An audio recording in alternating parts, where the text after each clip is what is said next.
ça y est, j'ai réussi. Je viens de transformer une Tesla Model 3 en Model Y.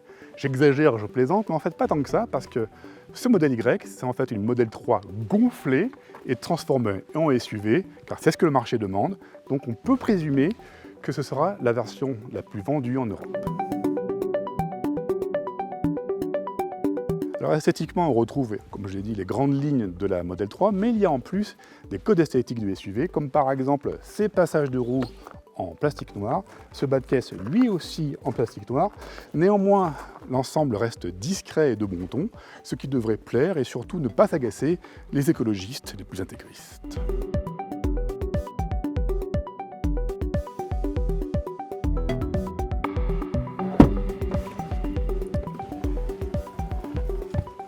Alors le gros avantage de la Model Y par rapport à la Model 3, c'est ça, un haillon dont ne dispose pas la Model 3, mais là, qui donne accès à un coffre vraiment intéressant parce qu'on a plus de 800 litres banquette en place et plus de 2 mètres cubes une fois qu'elle est rabattue.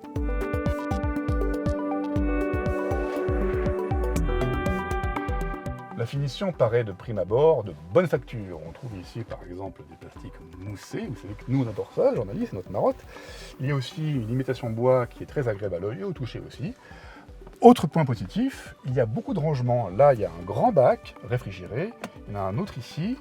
Il y a des grands rangements aussi dans les portières, ça c'est bien vu. Et là, qu'est-ce qu'on voit? Eh bien, un emplacement pour charger 2 smartphones par induction.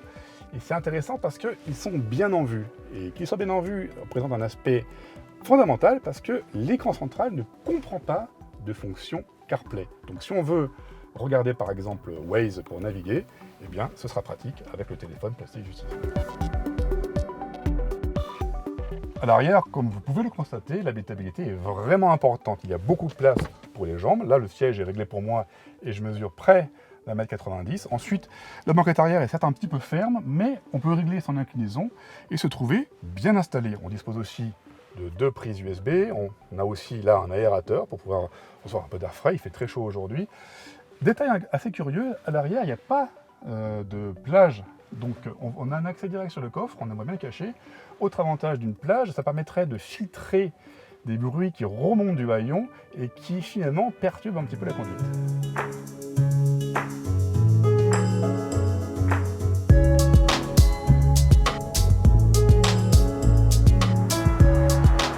Dynamiquement, la Tesla Model Y réserve bien de bonnes surprises.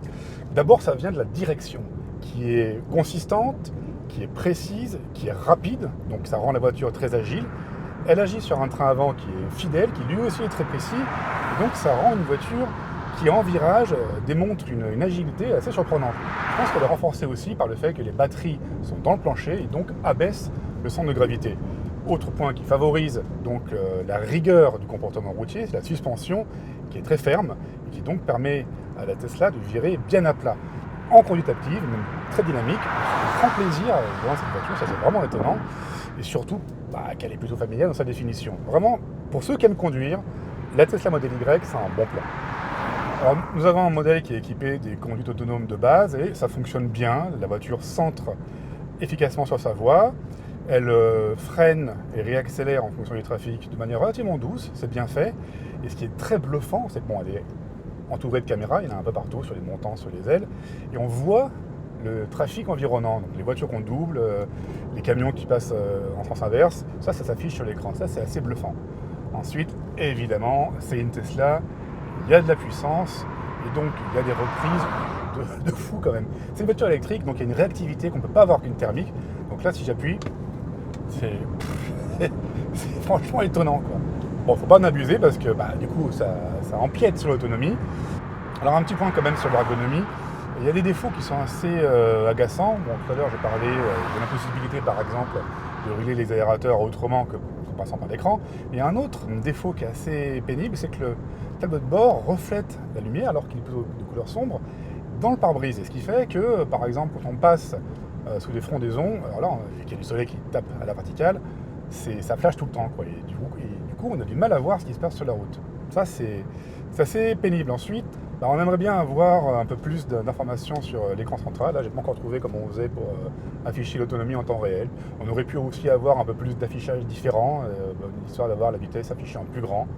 Bon, ça c'est des points de détail, vous me direz, c'est une question d'habitude. Un point sur le confort, il est un peu décevant sur cette Tesla. Le siège, pour sa part, se montre assez plaisant, mais il manque vraiment de maintien latéral, surtout en virage, parce que le châssis est très adhérent, donc il y a beaucoup d'accélération transversale, et là le corps bouge, on n'est pas maintenu, ça c'est un défaut.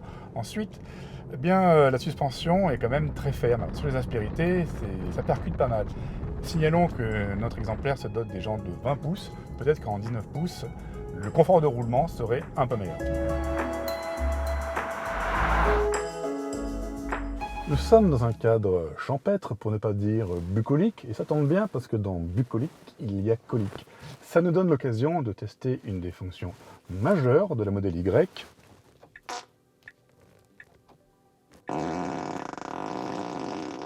Le coussin péteur. Ça a été amélioré par rapport à la Model 3. Là, nous avons plusieurs modèles de paix. Là, on était sur le démesuré. Nous avons le Falcon Heavy. Nous avons le Courrier Super. Nous avons le monotone, voire l'odorant. Enfin, niveau odeur, on déconne, il n'y en a pas. Avec la Model Y, Tesla ne s'est pas loupé. On retrouve là une voiture typique de la marque, c'est-à-dire d'abord et avant tout performante. Ils ne veulent pas nous dire qu'elle a une puissance précise, enfin moi je peux vous dire que ça pousse très fort. Autre grande qualité, le châssis est au moins à la hauteur. Ça vire à plat, c'est vif, c'est agile, c'est précis, bref on prend son pied à conduire cette voiture.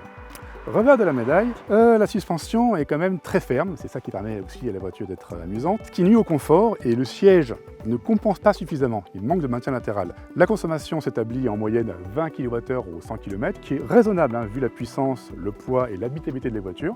Enfin le prix, elle est à moins de 60 000 € et franchement, dans cette catégorie, c'est une très belle affaire.